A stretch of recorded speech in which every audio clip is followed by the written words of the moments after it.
चुनावी सभा में चोटिल होने के बाद आज भी वे लखनऊ को पूरा समय दे रहे हैं। भाई जो हमारा दुश्मन है हम उसकी पूजा थोड़े करेंगे। अरे कोई हमारे लोगों को मारेगा, कोई हमारे लोगों को मारेगा तो हम उसको पूजेंगे नहीं भाई, हम भी तो उसको वही करेंगे जिसका वो हकदार है।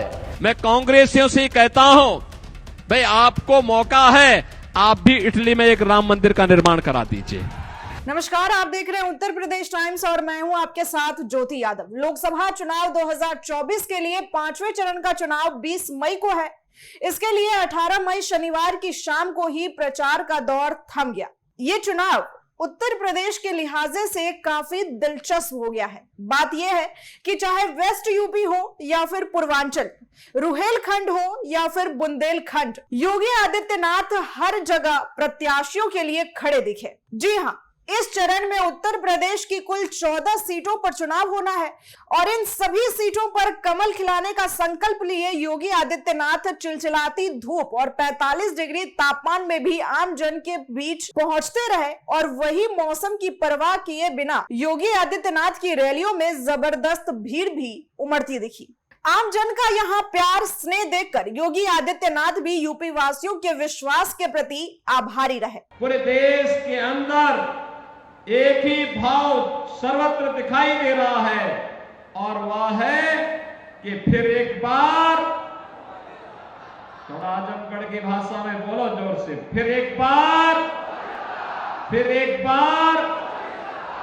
अब देखिए, इस पूरे राजनीतिक घटनाक्रम पर एक्सपर्ट अपने विचार किस तरीके से रखते हैं। योगी आदित्यनाथ की मेहनत कितना रंग लाएगी, इस पर एक्सपर्ट क्या कह रहे हैं, जरा सुनिए।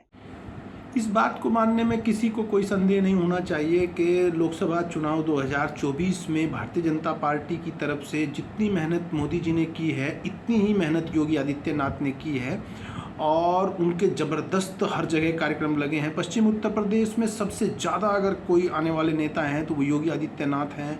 पूरे देश में अगर कोई पहुंचने वाले मुख्यमंत्री हैं तो वो योगी आदित्यनाथ हैं और लोग उन्हें पसंद करते हैं। उनकी ईमानदार नेता की जो एक छवि है उसका काट किसी के पास नहीं है। विपक्ष भी उनकी ईमानदारी के ऊपर संदेह जो है नहीं कर पाता है। इसलिए मुझे लगता है कि भारतीय जनता पार्टी में योगी आदित्यनाथ एक उभरता हुआ चेहरा है जिन्हें लोग पसंद करते हैं। 2024 का जो लोकसभा का चुनाव है वो भारतीय जनता पार्टी के लिए उतना अब आसान रहा नहीं। आप ये खुद देख सकते हैं कि अभी की इस भीषण गर्मी में योगी आदित्यनाथ जो है वो 49 दिनों में 144 जनसभाएं कर चुके हैं। आज दिन रविवार को जो है उनकी जो है छह चुनावी सभाएं हैं और अभी 2 चरण का जो मतदान है वो भी होना है और अभी वोटिंग भी है।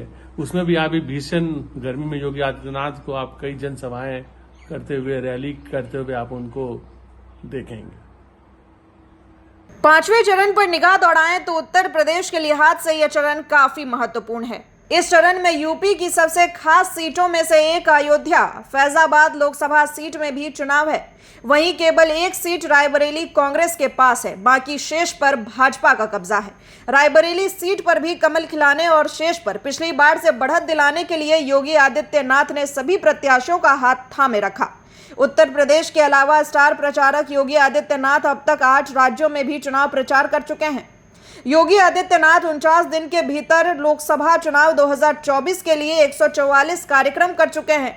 27 मार्च को मथुरा से सीएम ने प्रबुद्ध सम्मेलन कर यूपी की चुनावी कमान संभाल ली थी।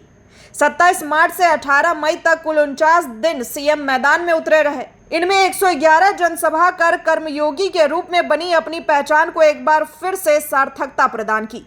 वहीं अब तक उन्होंने 15 प्रबुद्ध सम्मेलन, 12 रोड शो भी कर लिए। इसके अलावा सीएम योगी प्रधानमंत्री नरेंद्र मोदी और रक्षा मंत्री राजनाथ सिंह के नामांकन में भी उपस्थित रहे। वाराणसी में कार्यकर्ता सम्मेलन में भी उन्होंने हिस्सा लिया। इसके अतिरिक्त 5वें चरण में होने वाले लखनऊ पूर्व विधानसभा उपचुनाव में भी सीएम योगी ने पार्टी प्रत्याशी ओपी श्रीवास्तव के लिए जनसभा कर मतदाताओं से समर्थन की अपील की। 5वें चरण में उत्तर प्रदेश की 14 में से 5 सीट पर केंद्रीय मंत्री मैदान में हैं। यूपी के मुखिया के तौर पर इन 5 केंद्रीय मंत्रियों के लिए योगी आदित्यनाथ ने चुनाव प्रचार किया और जनता जनार्दन से कमल खिलाने की अपील की। देखना बेहद दिलचस्प होगा कि योगी आदित्यनाथ की मेहनत आखिर कितना रंग लाती है। Bureau report, Uttar Pradesh times.